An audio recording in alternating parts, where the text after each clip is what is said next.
Channel story মাস্টারের পক্ষ থেকে আমার সকল দর্শক বন্ধুদেরকে জানাই আমার আন্তরিক অভিনন্দন। আজকে এক বৃদ্ধ বয়স্ক ভদ্রলোকের একটি ঘটনার কথা আপনাদেরকে জানাচ্ছি।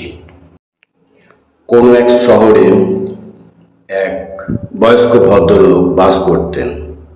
ভদ্রলোকের বয়স এই মোটামুটি 55-56 এরকম হবে। হঠাৎ তার নিচের দিকের পাটির সামনে 4টে দাঁত হঠাৎ করে পড়ে গেল। মানে অনেক দিন থেকেই একটু নড়বড় করছিল, একসঙ্গেই দেখা যাচ্ছে 4টে দাঁতই পড়ে গেছে। যা, এখন কি উপায়?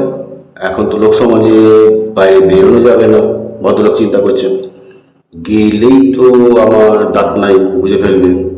আর তারপরে তো তালব্যবন্যর যে সমস্ত কথাগুলো, সে তো বলাই যাবে না, ও তো ফুস করে দাঁতের ফাঁক দিয়ে বেরিয়ে যাবে, মহান ঝঞ্ঝাট। এখন ইমিডিয়েট আমাকে দাঁত বাঁধাতে হবে। ভদ্রলোক তো গেলেন দাঁত বাঁধানোর দোকানে।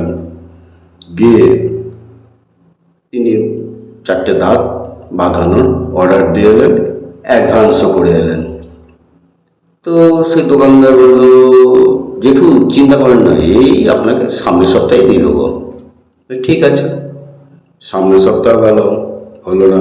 বললো, জেঠু আর কটা দিন টাইম দেন। ঠিক আছে। বলে, তাহলে কবে দেবে? এই সামনের শনিবার দিয়ে দেবো। সামনের শনিবার গেল, হয়নি।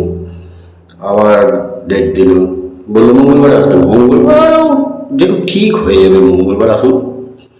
ঠিক আছে। মঙ্গলবার গেল, তাও হয়নি। বলছে, জেঠু আর কটা দিন টাইম দেন? বললো, কখন আসবো, কবে আসবো, তুমি ঠিক টাইমটা দাও, আমি সেই টাইমেই আসবো। বলে, জেঠু আর ভুল হবে না, আপনি 3 দিন পরে চলে আসুন।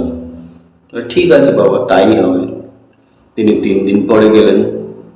তারপরে দোকানদারকে গিয়ে বলছেন, কেউ বাবা আমার দাঁত হয়েছে?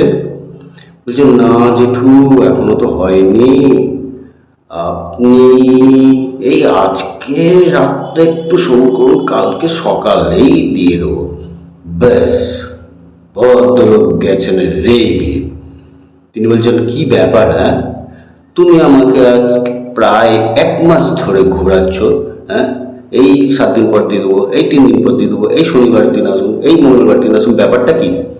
আমি ওসব জানি না, তুমি আমার দাঁত দিবে কিনা বলো। তোমাকে দাঁত দিতে হবে, আফি ইসে ফক দিতে হবে। ডাকতে আবার আবার ডাক দিবি কিনা বল। ডাকতে ডাকতে ডাকতে ডাকতে আবার ডাকতে ডাকতে ডাক দিবি কিনা বল। এক কোটি ইসি ফক ডাকতে আমার ডাকতে ডাকতে ডাকতে।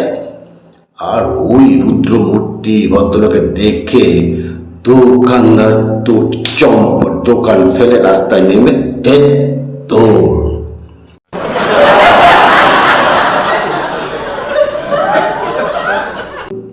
আমি ভাবছি যে ভদ্রলোক, এই বয়স্ক ভদ্রলোক অবুঝ না প্রতিবাদী, এটা আপনারাই কমেন্ট করে জানাবেন। নমস্কার, ভালো থাকবেন।